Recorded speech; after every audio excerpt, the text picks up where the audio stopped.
Halo pemirsa, jumpa kembali bersama Akademi Ali Arkam. Kita akan melanjutkan kelas pengantar Marxisme dan film kita dengan sesi yang kedua tentang Gramsci, Sembene, dan politik kebudayaan. Ya, ini teman-teman foto-fotonya dari Antonio Gramsci dan Sembene, Osman Sembene. Sebenarnya fokus kita ini lebih mengupas filmnya ini ya, filmnya Sembene, tapi dengan menggunakan pisau bedahnya Gramsci di dalam menganalisa filmnya Sembene. Gitu. Nah, film apa ya yang akan dibahas pada malam ini? Nah, film ini ya teman-teman, ini dalam bahasa Perancis, jadi kalau kira-kira di dalam bahasa Indonesianya ini kita artikan sebuah camp di Tiaroy gitu. Ya, Tiaroy ini yang nama daerah di Senegal ya. Jadi inilah film, salah satu film yang akan kita bahas sama-sama malam ini. Gitu. Ini film keluar mungkin sekitar tahun 87 atau 88 gitu ya teman-teman. Ya, Osman Sembene. Siapa Osman Sembene? Dia ini seorang sutradara, ya, pekerja pelabuhan, organisator, dan kritikus politik, dan juga adalah penulis berkebangsaan Senegal. Ya, ini filmnya sebuah camp ya, sebuah camp di Tiaroy, di muncul ya tahun 1987. Nah, apa kira-kira film ini apa kira-kira yang kita bisa pelajari lah dari film ini? Menurut bab yang kita bahas sama-sama, film ini memotret kontradiksi antara subaltern. Nah, subaltern ini kita luruskan dulu, ini di dalam kajian post-kolonial umum sekali ya. Subaltern ini kalau kira-kira sederhananya kelompok masyarakat yang ditindasnya ini double gitu. Jadi misalnya perempuan di dalam masyarakat yang patriarkal, nah, serta masyarakat yang kapitalistis pula. Jadi perempuan yang hidup di masyarakat seperti itu disebut sebagai subaltern atau mereka yang terkena penindasan secara ganda. Gitu. Pertama dari patriarki dan yang kedua dari kapitalisme. Oke, atur sejarah dan penyampaian cerita atau storytelling sebagai alat ya, instrumen yang membawa masa lalu sejarah itu dan masa kini ke dalam krisis produktif politis. Kemungkinan film sebagai instrumen pedagogis juga. Nah, dan peran ganda common sense atau apa ya, ide gagasan yang umum diterima masyarakat untuk melemahkan dan memampukan di dalam proses konstruksi gagasan kolektif kemasyarakatan. Nah, inilah kira-kira ya yang tercakup di dalam filmnya Camp di Tiaroy. Cukup padat, teman-teman, makanya kita memakai pisau bedah dari Gramsci. Ya. Bagaimana analisis Gramscian ya di dalam melihat film ini misalnya? Pertama-tama analisis Gramscian ini mencoba untuk menjelaskan bahwa relasi-relasi sosial yang ada dan mungkin ada di antara intelektual dan subaltern, kemudian kehadiran sejarah dan memori, aspek yang melemahkan dan memampukan dari common sense sebagai cerita rakyat, dan dalam hal ini cerita rakyatnya bangsa Senegal ya, konteksnya Sembene, untuk memahami politik kebudayaan, kebangsaan, nation gitu, dan pedagogi dari persamaan dan perbedaan yang dapat memperlambat atau meningkatkan kebudayaan. Nah, ini paragraf ini akan sama-sama kita kupas satu persatu di dalam slide-slide yang selanjutnya. Gitu. Nah, dari sini kita melihat kental sekali ya, bahasa yang mencakup superstruktur gitu. Nah, kalau kita lihat topografi Marxis ada basis dan juga superstruktur. Nah, idenya Gramscian ini sedikit berbeda ya dari konsepsi Marxian ortodoks yang memisahkan tajam sekali antara basis dan superstruktur. Kondisi ekonomi atau relasi produksi itu yang menentukan sebagai lantai satu, yang menentukan lantai kedua atau superstruktur ya. Salah satunya adalah kebudayaan. Menurut Gramsci, basis ini tidak mungkin mengalami perubahan atau mengubah superstruktur apabila tidak berkorespondensi dengan superstruktur. Dalam hal ini adalah kebudayaan. Jadi menurut Gramsci ya, kebudayaan ini turut berperan di dalam basis gitu ya. Jadi ada tidak kaku antara basis dan superstruktur, tapi mungkin bisa dikatakan sedikit luas hubungan kedua ini. Oke, kita masuk dalam bagian yang pertama di dalam pembahasan film ini. Nah, ini ada satu kutipan yang sangat menarik ya dari Sembene. Sembene mengatakan bahwa film adalah sekolah malamnya rakyat. Wah, ini sangat bagus sekali, teman-teman. Film adalah sekolah malamnya rakyat. Jadi, kalau kita di Indonesia familiar ya, kalau misalnya pagi terus sore pulang selesai kerja, kemudian biasanya ada beberapa orang yang malam itu lanjut kuliah gitu. Nah, bagi Sembene, film itu seperti kayak kuliah malam tadi itu. Karena film berarti ada sebagai sebuah instrumen, alat perubahan sosial. Karena apa? Karena film ini memasukkan nilai-nilai pedagogis atau katakanlah ya nilai-nilai pengajaran gitu, ketimbang pengalaman kesulitan ekonomi politik yang dialami Sembene. Jadi film-filmnya Sembene ini dan terfokus ya filmnya Kem yang di Tiaro ini lebih cenderung membahas pada nilai-nilai pengajaran atau konsepsi-konsepsi politik begitu ketimbang menggambarkan kesulitan ekonomi politik. Nah, inilah yang disuguhkan kepada audiens atau penonton di Afrika, khususnya di Senegal.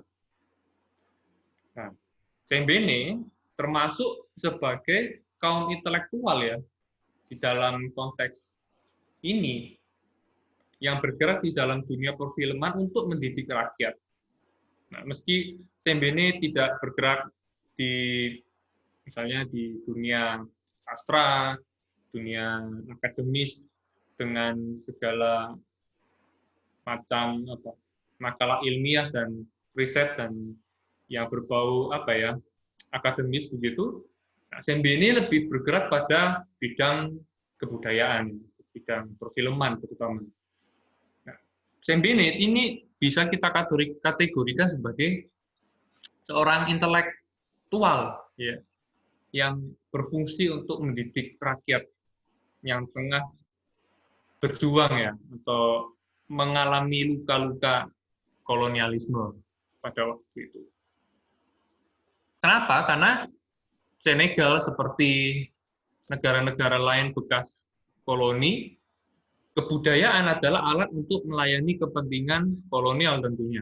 Tapi di sisi lain, kebudayaan ini juga bisa mendorong pembebasan dari kolonialisme. Nah, Sembene mengambil jalur yang kedua, di mana dia menggunakan film untuk memupuk benih-benih pembebasan rakyat dari kolonialisme. Nah, inilah yang diajarkan ya di dalam film-film Sembene. Nah, tentang subalternitas, kita lihat bahwa sebagai masyarakat kolonial ada lapisan-lapisan masyarakat. Dan tentunya misalnya masyarakat perempuan yang ditindas berlapis-lapis, inilah yang disebut sebagai subaltern. Dan melalui film Sembene ini mencoba ya untuk membangkitkan satu dorongan untuk bisa bebas dari kolonialisme, di mana mereka ditindas secara berlapis-lapis. Gitu. Poin yang kedua adalah kehadiran sejarah dan memori di dalam filmnya Sembene ini. Menurut Sembene, film selain sekolah malam, film adalah memori sejarah yang kita jaga bersama. Jadi film ini juga sebagai ini ya, sebagai panggung atau buku yang terbuka yang menyingkapkan atau tetap menjaga memori-memori sejarah itu supaya dia tidak tergerus zaman gitu. Nah, film inilah pentingnya film ada memori sejarah. Nah, menariknya Sembene menantang narasi sejarah dengan berfokus pada memori orang Afrika, terutama orang Senegal ini terhadap fasisme dan menghubungkan antara fasisme dan kolonialisme. Yang notabene hal ini diabaikan ya di dalam dunia barat, khususnya dalam dunia perfilman barat gitu. Barat yang Eropa gitu ya. Ini diabaikan. Tapi justru Sembene mengambil jalur yang berbeda dan dia menantang narasi sejarah yang umum dengan mengaitkan ini fasisme dan kolonialisme. Oleh karena itu, menurut Sembene, memori berfungsi bukan untuk mengorek luka lama, tapi untuk menginterogasi peran sejarah di masa kini. Jadi bukan untuk apa ya, mencari-cari apa kesalahan atau mengurusi luka-luka lama yang sebenarnya mungkin dianggap tidak relevan dengan masa kini. Nah, justru menurut Sembene ini penting ya, karena dengan adanya memori kita bisa menginterogasi peran sejarah di masa kini itu seperti apa. Bukankah sejarah yang di masa lalu itu ikut membentuk masa kini? Nah, memori itulah yang mencoba untuk menghakimi ya, atau membedah sejarah sejauh apa peran sejarah itu dalam membentuk masa kini. Gitu.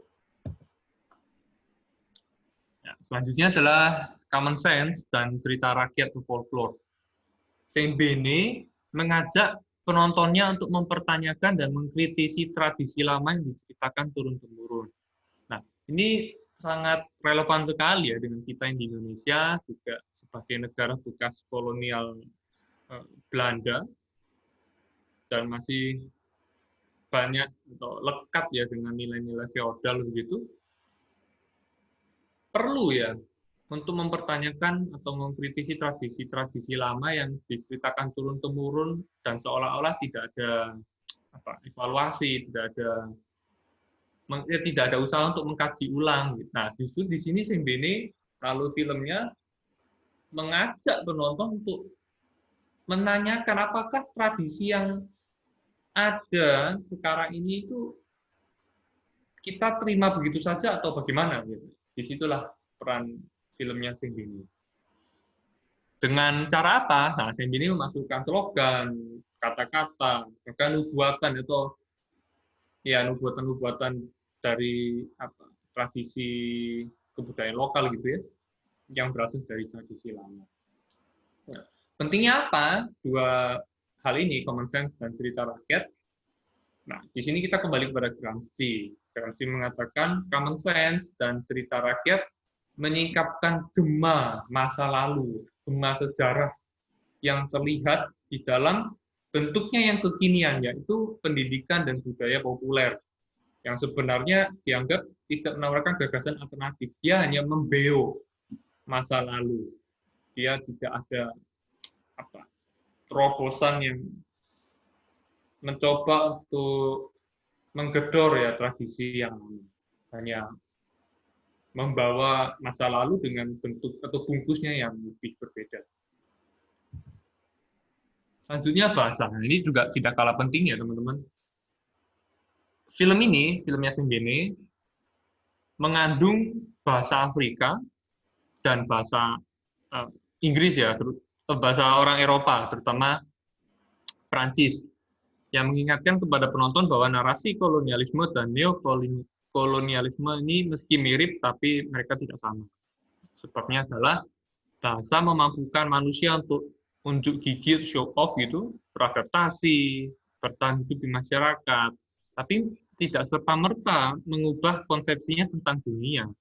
Jadi bisa saja orang Afrika ini bisa bahasa Prancis, orang Afrika ini bisa bahasa Inggris, orang Afrika ini bisa segala macam bahasa, katakan begitu, ya tapi tidak mengubah konsepsinya tentang kolonialisme. Jadi meskipun dia bisa bahasa Prancis, ya dia merasa lebih tinggi daripada saudara-saudaranya yang tidak bisa bahasa Prancis. Nah, inilah orang-orang di dalam kajian postkolonial terkenal dengan tadi itu subalternitas gitu ya, yang ditindas berganda.